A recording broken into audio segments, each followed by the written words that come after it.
اعوذ باللہ من الشیطان الرجیم بسم اللہ الرحمن الرحیم الحمد للہ رب العالمین والصلاة والسلام علی محمد واہل بیتہ الطیبین الطاہرین۔ توفیق پروردگار سے خطبہ غدیر کی شرح جاری تھی کہ رسول خدا صلی اللہ علیہ وآلہ وسلم فرما رہے ہیں کہ فَعَلَمُوا مَعَاشِرَ النَّاسِ ان اللہ قد نصبہ لکم ولیا و اماما فرض طاعتا علی المہاجرین والانصار وعلی التابعین وعلی البادی والحاضر وعلی العجمی والعربی۔ رسول خدا صلی اللہ علیہ وسلم فرما رہے ہیں کہ جان لو اے لوگو، اللہ نے یقیناً علی علیہ السلام کو ولی اور امام بنایا ہے، نہ کہ میں نے۔ یہ اللہ کا حکم ہے اور اس کی اطاعت کو فرض قرار دیا ہے۔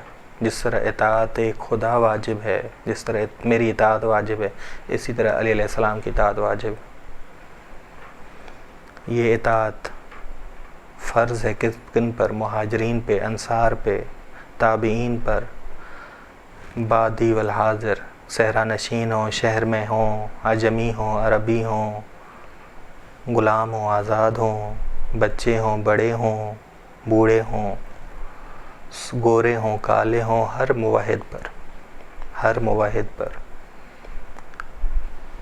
اب یہ حصہ معاشر الناس ہے لوگو، بس فاسمعوا، غور سے میری بات سنو، واطیعوا، میری اطاعت کرو، کیونکہ میری اطاعت بھی فرض ہے۔ جس خدا کی اطاعت لازم ہے، فرض ہے، اسی طرح میری اطاعت، اسی طرح امام علی علیہ السلام کی اطاعت۔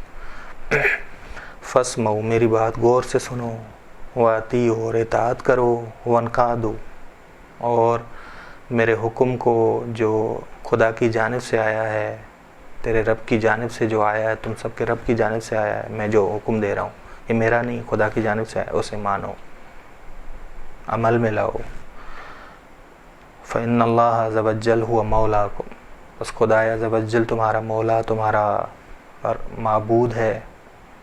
اس کے بعد ثم من دونہ رسول، اس کے بعد تمہارا مولا رسول خدا صلی اللہ علیہ وسلم۔ کون ہے یہ؟ نبیہ، یہ اس کا نبی ہے۔ یہ ابھی تم سے خطاب کر رہا ہے، ابھی تم سے خطاب کر رہا ہے۔ المخاطب لکم، تم سے خطاب کر رہا ہے۔ ثم بعدی علی، پھر میرے بعد علی علیہ السلام ہے، ولیکم، جو تمہارے ولی ہیں، و امامکم، اور تمہارے امام ہیں، بامر اللہ ربکم، یہ تمہارے رب کا حکم ہے۔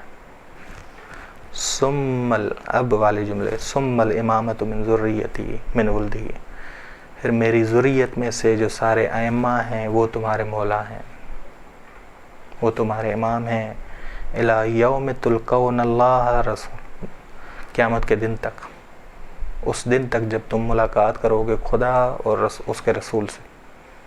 بس غدیر، ان جملوں سے معلوم ہوتا ہے کہ غدیر قیامت تک کا نظام ہے، غدیر قیامت تک کا نظام ہے۔ اس خطبے میں صرف رسول خدا صلی اللہ علیہ وآلہ وسلم نے، موجود اس وقت امام علی تھے، لیکن اس خطبے میں رسول خدا صلی اللہ علیہ وسلم نے امام علی کے بعد باقی تمام ائمہ کی امامت کا بھی اعلان کیا ہے کہ غدیر یعنی قیامت تک نظام۔ بس دین جو خداوند عالم نے پسند کیا وہ دین اسلام، اور اہل بیت علیہ السلام اس کے حاکم ہو، یہ خدا نے پسند کیا۔ بس یہ دین اسلام اور اس کے حاکم کون ہو؟ اہل بیت علیہ السلام۔ بس خداوند عالم نے اسے پسند کیا۔ بس معلوم ہوتا ہے کہ دین امام علی اور اولاد علی کی امامت اور ولایت کے بغیر کامل نہیں۔ بس دین کامل یہ ہے کہ جس میں خدا کے چنے ہوئے حاکم ہوں، قرآن پر عمل ہو، قرآن پر عمل ہو، کہ امام رسول خدا اسی خطبے میں قرآن کے حوالے سے بھی گفتگو کریں گے۔ بس قرآن ناطق آل محمد علیہ السلام ہے، انہیں حکومت سیاسیہ کا حق ہے، کیونکہ قرآن ناطق جو ہے، ٹھیک۔ بس اس میں رسول خدا صلی اللہ علیہ وسلم نے اشارہ دیا کہ علی علیہ السلام کی اطاعت میری اطاعت ہے، میری اطاعت خدا کی اطاعت ہے. جسے قرآن نے کہا ہے کہ من یطع الرسول، جو اس رسول کی اطاعت کرے فقد اطاع اللہ، اس نے خدا کی اطاعت کی. بس جو بھی ان کی طرف سے ہے وہ خدا کی جانب سے، وہ خدا کی جانب سے ہے. کیسے ہم غدیر اور ثقیفہ میں فرق کریں، جدائی کیسے ڈالیں؟ رہبر اگر رسول خدا کا جانشین ہو تو یہ غدیر ہے. رہبر اگر رسول خدا کا جانشین نہ ہو تو غدیر نہیں، ثقیفہ ہے. یہ اہم ترین فرق. امام جعفر صادق علیہ السلام نے زرارہ کے سوال کے جواب میں فرمایا کہ عصر غیبت میں یہ دعا پڑھا کرو، اللہم عرفنی نفسک، خدا مجھے اپنی معرفت دے. اگر تیری معرفت نہیں آئی، تیرے رسول کی معرفت نہیں آئے گی، اور تیرے رسول کی اگر معرفت نہیں آئی تو پھر تیری حجت کی معرفت بھی نہیں آئے گی، پھر دین سے گمراہ ہو جاؤں گا. بس اگر مستخلف عنہ کو انسان نہ پہچانے تو خلیفے کو بھی نہیں پہچان پائے گا. مستخلف عنہ خدا ہے، اس کا خلیفہ رسول خدا اور آل رسول علیہ السلام.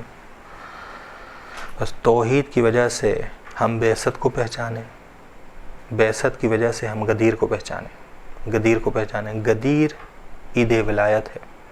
رسول خدا صلی اللہ علیہ وسلم بعثت کے 13 سال مکے کی زندگی ہے رسول خدا کی، اور 10 سالہ زندگی مدنی ہے.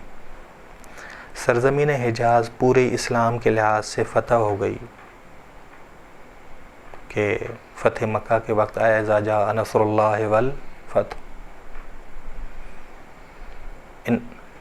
وہ انا فتحنا لک فتح مبینہ، وہ صلح حدیبیہ کی فتح تھی، صلح حدیبیہ والی.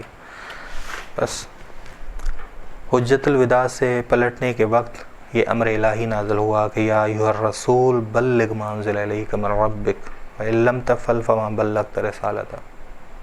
بس اس آیت سے مراد یہ نہیں ہے کہ رسول خدا صلی اللہ علیہ وسلم اپنی ذمہ داری پہ عمل نہیں کیا تھا، بلکہ یہ رسول خدا کو تاکید کی جا رہی ہے کہ اعلان ولایت علی اور اعلان ولایت ائمہ یہ رسالت کی ذمہ داری، یہ رسالت کی ذمہ داری ہے. بس کمال دین نبوت، امامت اور رسالت نہیں بلکہ ولایت. کمال دین ولایت. نبوت، امامت اور رسالت منصب ہیں. اتمام نعمت، دین کا کامل ہونا ولایت سے ہے، ایک ولی سے دوسرے ولی. اب وہ ولی ایک رسول ہے، دوسرا امام ہے.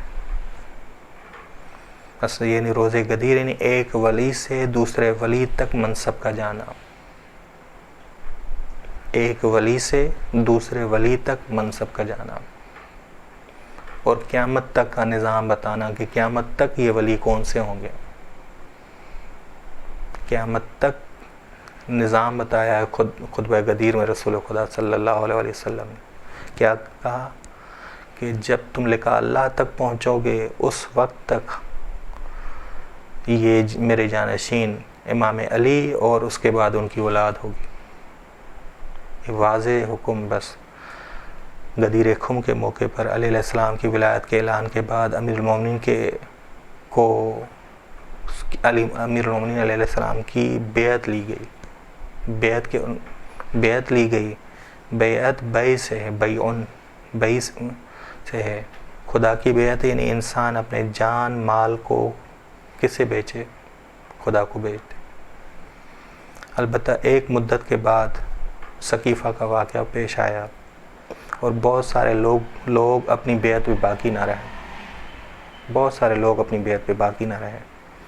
روز غدیر تمام معاملات کے بیان ہونے کے بعد آیت نازل ہوئی، الیوم اکملت لکم دینکم واتممت علیکم نعمتی. بس کمال دین، اتمام دین، اکمال دین ولایت امیر المومنین علیہ السلام. اتممت علیکم نعمتی یعنی نعمت حقیقی ولایت. نعمت حقیقی ولایت ہے. غدیر کے دن نعمت ولایت خدا کے بندوں کو دی گئی، خدا کے بندوں کو دی گئی ہے. جو مہم ترین نعمت ہے وہ دن تمام دشمنان اسلام اس دن سے مایوس ہو گئے، کیونکہ قیامت تک کا نظام تھا، تبھی تو مایوس ہو گئے۔ وہ منتظر تھے کہ رسول خدا صلی اللہ علیہ وسلم معاذ اللہ اگر مر جاتے ہیں تو کوئی محافظ دین نہیں ہے۔ بعض کہتے تھے کہ ابتر ہے، تو رسول خدا نے کوثر عطا کیا، رسول خدا کو خداوند عالم نے کوثر عطا کیا۔ بعض کہتے تھے کہ جب معاذ اللہ محمد صلی اللہ علیہ وسلم مر جائے گا تو محافظ اسلام کوئی نہیں، محافظ دین ان کی باتوں کا کوئی محافظ نہیں۔ خداوند عالم نے ان کو، رسول خدا کو غدیر عطا کی۔ غدیر پورا نظام ہے قیامت تک کا۔ یہ اہم ترین نقطہ ہے جو اس خطبے سے ہمیں ملتا ہے۔ رسول خدا نے صرف ایک خلیفے کے بارے میں نہیں بتایا، بلکہ قیامت تک کا نظام دیا ہے۔ غدیر یعنی قیامت تک کا نظام۔ ٹھیک، بس الیوم یئس الذین کفروا من دینکم، کہ آج کے دن کافر لوگ تمہارے دین سے مایوس ہو گئے۔ کیوں؟ کیونکہ مایوس اس لیے کہ پورا نظام ہے، پورے نظام سے یہ مایوس ہو گئے کہ ایک پورا نظام ہے، بس جس کا کام ہدف تک نہیں پہنچتا وہ ابتر ہے۔ بس دیکھا کہ نہیں، یہ تو پورا ایک دین ہے، ہدف تک پہنچے گا، قیامت کے دن تک کا نظام رسول خدا صلی اللہ علیہ وسلم نے دے دیا، مایوس ہو گئے۔ بس جس دن جناب زہرا رسول خدا کے گھر میں آئیں، تب بھی مایوس ہوئے، دشمن مایوس ہوئے۔ اور جس دن غدیر خم کے موقع پہ علیہ السلام کی سیاسی ولایت کا اعلان ہوا اور قیامت تک کا نظام رسول خدا صلی اللہ علیہ وسلم نے پیش کیا، اس میں بھی بہت سارے لوگ مایوس ہو گئے جو منتظر تھے کہ رسول خدا کے بعد دین اسلام ختم ہو جائے گا۔ بس وہ کفار کی جو غلط امیدیں تھیں وہ ناامیدی میں بدل گئیں۔ بس جس طرح اسلام زندہ ہوتا ہے کربلا میں، اسی طرح اسلام زندہ ہوتا ہے غدیر میں۔ یہ بہت بڑی نعمت ہے ہم پر غدیر، اسے عام نہ لیں۔ یہ صرف محدود نہیں ہے کہ صرف امام علی علیہ السلام ولی ہوں، بلکہ امام علی کی ولایت سے یہ کام شروع ہوتا ہے۔ رسول خدا کے بعد امام علی جانشین ہیں، تا قیامت تک یہ جانشینی اولاد علی علیہ السلام کے پاس ہے۔ یہ ہے غدیر، یہ ہے پورا نظام جس سے دشمن مایوس ہو گیا۔ وصلی اللہ علی محمد و اہل بیتہ الطیبین الطاہرین۔